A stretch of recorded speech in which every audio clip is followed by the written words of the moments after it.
Welcome, everybody, to this edition of Biblically Speaking and a brand new feature that we're starting 5 days a week. We're going to be doing daily Bible reading together. Are you somebody that made the resolution that you were going to get deeper into God's Word this year? Maybe you started off, maybe you forgot about it, maybe you just haven't gotten started yet. I'm here to help you. We all have struggled with resolutions. If you give me 5 to 7 minutes, 5 days a week, I'll help you better understand God's Word. And if you stick around to the end of this video on Matthew 1, I'm going to give you some things for the Gospel of Matthew that are going to make Bible study better and maybe a little bit more fun. So I hope you stick around for that.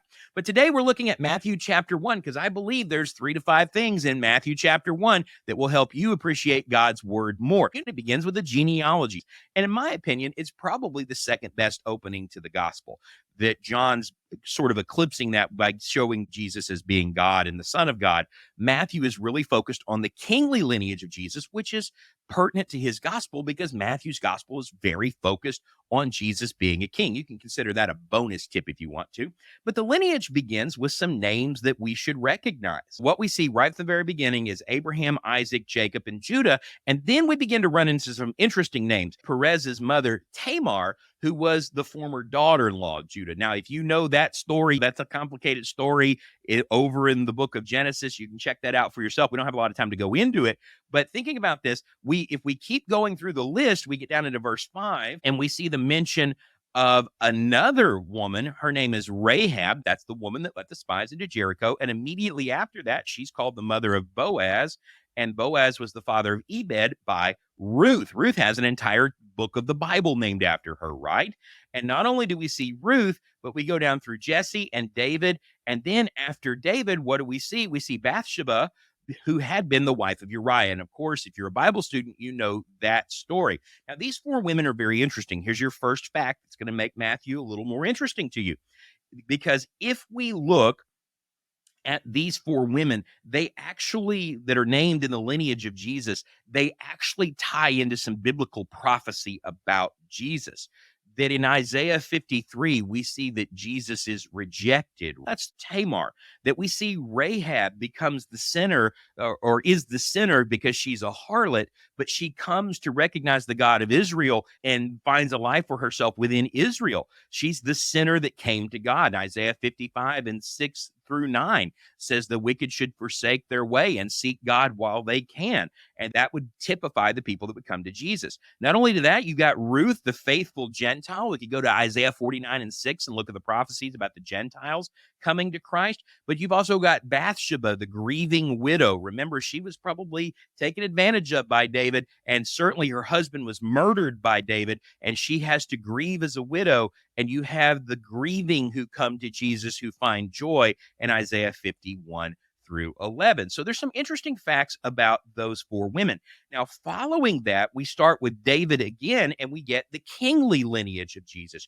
You've got David and Solomon and Rehoboam and Asa and Jehoshaphat and Joram and Uzziah and Jotham and Ahaz and Hezekiah, Manasseh, Ammon, Josiah, and Jeconiah. That's the reigns of the kings of Judah, going from David all the way to Babylonian captivity. And so what we're really focused on here as we're looking at those king names is that this firmly establishes the kingly lineage of Christ. This particular genealogy is probably related directly to Joseph, who was Jesus's father under the law, but Jesus wasn't really his son. And you see some of this in Romans chapter 1, where Paul talks about Jesus being the son of David, but also according to genealogies, but the son of God by the power of the resurrection. You're seeing this displayed for you right here, that Jesus has this legitimate claim to be king. Now, if we go over and look at Luke's genealogy in Luke chapter 3, we're following Mary's lineage there, and it also ties back to David.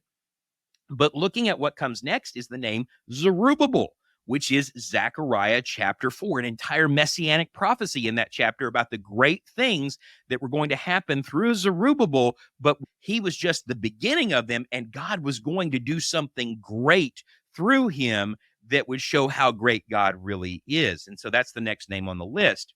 So not only do you see that, but the next thing that I would point out to you once we get beyond this list of names is, and this is something to really wrap your mind around, is we have some information concerning the birth of Jesus, because the next thing that becomes very important to Matthew is that Jesus is the fulfillment of prophecy that's spoken of in Isaiah.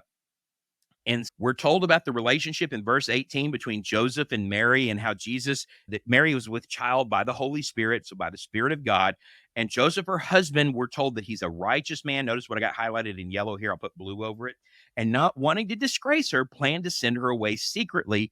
But when he considered this, behold, an angel of the Lord appeared to him in a dream, saying, Joseph, son of David, do not be afraid to take Mary as your wife, for the child has been conceived in her is of the Holy Spirit, and she will bear a son, and you shall call his name Jesus, for he will save his people from their sins. Now, all this took place to fulfill what was spoken of by the Lord through the prophet.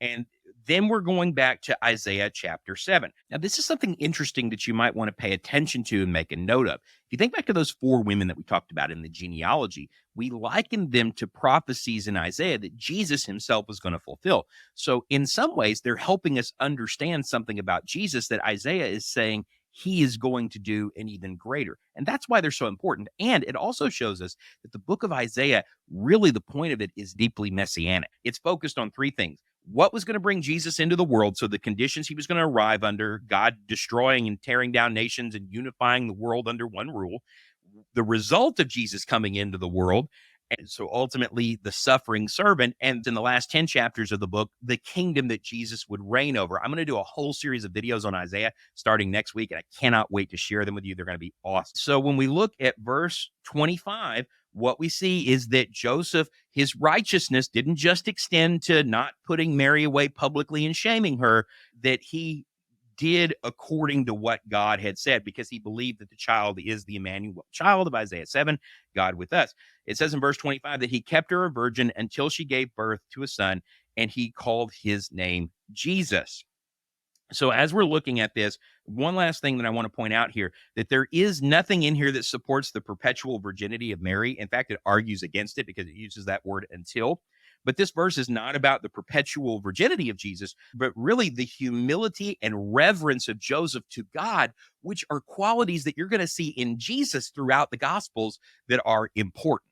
That's your 5 things from Matthew chapter 1. And if you got something out of this, I hope that you'll like and subscribe. I bet some of these, maybe it's the first time you've heard them, but I'm going to link to some things here in the description of this video. They're Amazon affiliate links, some commentaries that will help you as we're going through Matthew. Some of them can be bought on your Kindle for less than 20 bucks. I'm also going to link you to a series of journaling Bibles. If you want to make some notes and you don't like writing in your daily driver Bible, I'm going to link to some journaling Bibles. And if you click on those and decide to purchase them, it will help the show. So I appreciate that. But hey, that's the Gospel of Matthew chapter 1 in about 5 to 7 minutes. Did you get anything out of it? Let me know in the comments, and I'll see you tomorrow with Matthew chapter 2. Have a good day, and God bless.